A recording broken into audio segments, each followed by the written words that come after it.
want to start with is walking through some ways. I have a lot of different kinds of tools. I'll walk you through some of the ones I have, some of my favorites, and then just show you some of the different marks you can make with those.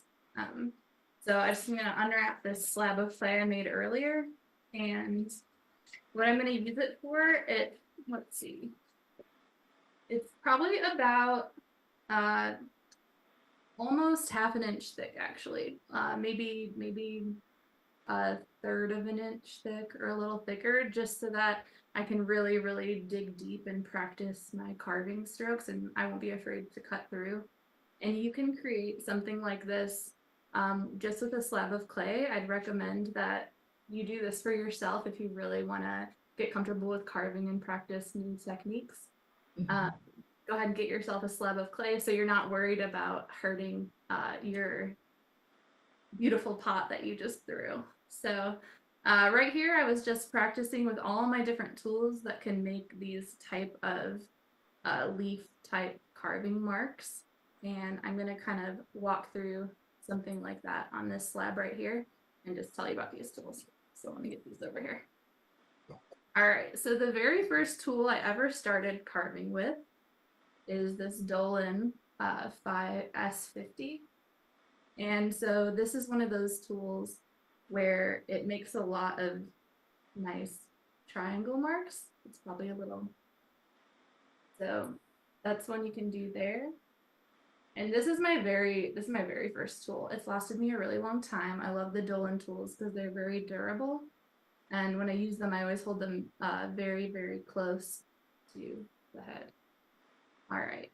So if I wanted to make a different mark with this tool, instead of just dipping in and flicking it out, you can also make a thin line mark with that.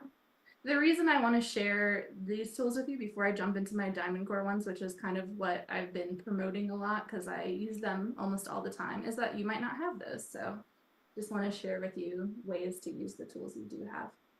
So you can do these long strokes. I even like to dip in and pull out and create triangle shapes. And this is how you begin to kind of create motifs. Just play and don't be afraid to dig really deep. That's the thing that I see people have the most trouble with when they're just starting to carve. So there's one of my favorite Dolan tools. This is another one. It's called the S60, and it has this beautiful arc shape. And that's another one where you can play with the depth, and you can make nice long, sorry, try to get the lighting in right for you. Nice long marks. You can dig in deep and flick it out. You'll see me a lot during this webinar using my pinky on the piece to help control the piece, and I'll almost always have my fingers right up close to the lip. And these Dolan tools, I hold them just like a pencil. You can go in pretty deep, so if I wanted to, I could go, here, let's see. Well, basically what I'm trying to say is you can go in as deep as this space allows for those. And then my other two favorite Dolan tools are these large ones. I use these a lot for trimming, and I've had them for my entire pottery career, which has been a little over 10 years now. And they have just stood the test of time. This is a high quality item, and I love them so much. And for bigger pieces, when I want to take big chunks of clay out, these are the ones I go to, because you can really dig in and really get big chunks out. And that creates some nice, smooth, soft shadows for your glaze to lay in, and whatever your other decorating techniques are.